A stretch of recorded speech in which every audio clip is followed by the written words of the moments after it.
Darwin. Nous allons voir dans ce screencast les requêtes multitables. Jusqu'à présent, nous avons effectué des requêtes que sur une seule table. Ce fonctionnement limite l'utilisation du SQL à une toute petite partie de ses possibilités.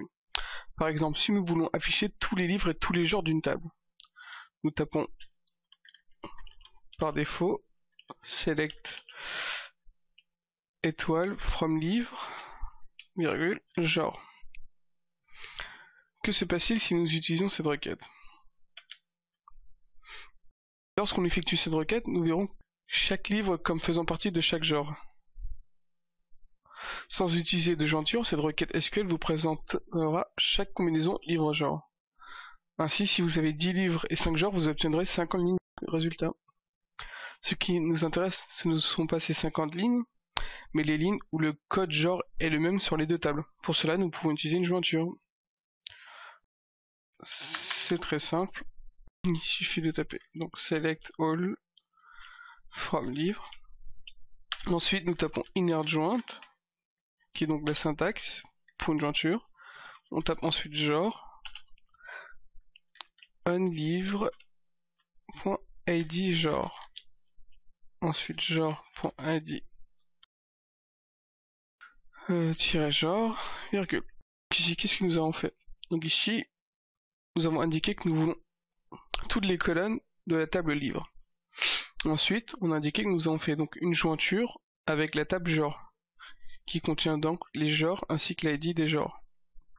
Donc ensuite, nous mettons le on et juste après, nous indiquons où se trouve la jointure.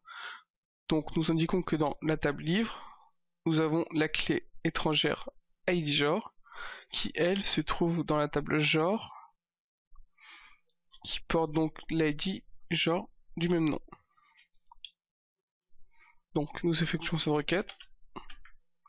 Et là, donc nous voyons bien à l'écran que nous avons donc toutes les différentes colonnes de la table livre.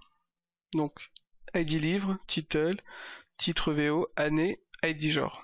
Puis ensuite, nous avons donc le genre et l'ID genre de la table genre, qui permet donc de voir que pour les différents livres, nous avons donc bien le genre qui s'affiche. Maintenant, nous avons donc vu les jointures internes qui donnent tous les genres associés à chacun des livres. Que se passe-t-il donc si un livre a un ID genre qui est nul? La condition livre.idgenre égale genre.idgenre n'est plus vérifiée. Les livres sont donc exclus par la jointure interne. Pour s'en rendre compte, il suffit de compter le nombre d'enregistrements sur la seule table livre, puis effectuer un nouveau comptage avec la table genre en plus. Donc, il suffit de regarder. On fait un count all from livre. Nous voyons donc qu'il y a 6 lignes en tout, donc 6 livres. Si nous relançons la jointure juste un peu plus haut, nous voyons que nous n'avons que 5 lignes. Donc, nous pouvons faire une dernière vérification. Nous voyons ici qu'il y a bien une 6ème ligne, mais qu'elle a été ignorée car l'ID genre est nul et n'a pas été spécifié. Donc, on n'obtiendra jamais le même nombre de livres en effectuant les deux requêtes précédentes. Afin de ne pas exclure les livres sans genre, il faut relier ces deux tables par une jointure externe. Ces requêtes permettent de définir un côté obligatoire. Tout comme la jointure interne, la jointure externe ressort toutes les lignes qui remplissent la condition entre les deux tables, mais s'assure ensuite que chacun des lignes de la table obligatoire est bien présenté dans le résultat.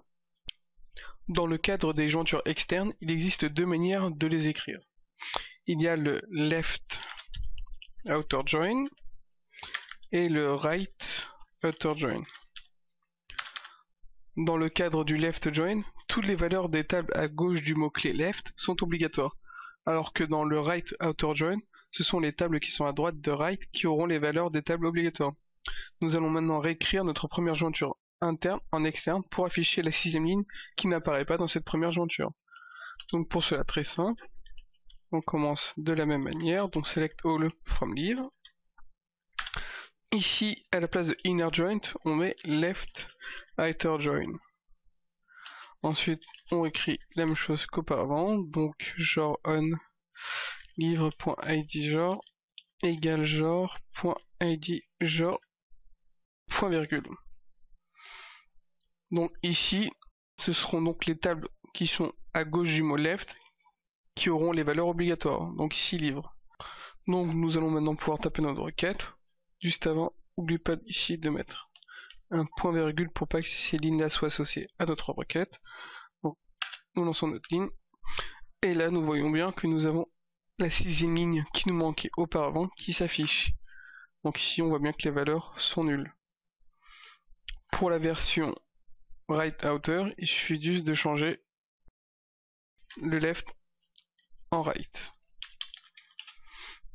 Et voilà, et donc du coup ici, ce sera toutes les tables qui seront à droite du mot right qui auront les valeurs d'affichage obligatoires. Ensuite, nous pouvons voir également que nous pouvons utiliser des alias dans les jointures. Par exemple, from livre as L. On met ensuite left outer join, genre as G, on L id -genre g.id genre, et voilà. Donc ici, nous avons simplifié notre requête ainsi que son écriture. Et nous voyons que notre requête passe bien, même de cette manière. Donc nous arrivons à la fin de ce screencast, donc vous avez vu comment faire des requêtes multitables.